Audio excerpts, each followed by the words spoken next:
there, I'm Belle with Tracking Time. Today, I'll show you how to simply track your time and automate your tasks across various platforms. Let's dive in.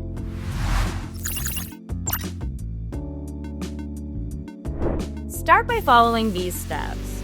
First, install our browser extension from your App Store.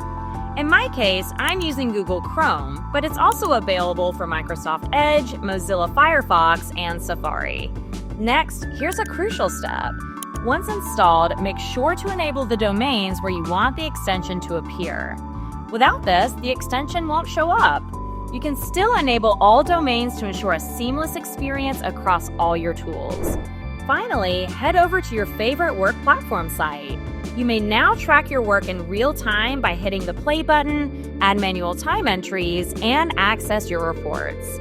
Our extension is not just a tool that enables time tracking within other apps. It is your productivity sidekick. Use the timer button and manual entry, which are seamlessly integrated into your favorite tools.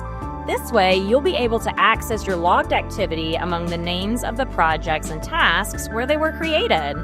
Track your time while working on project management tools like Asana or Trello to get your data organized in reports.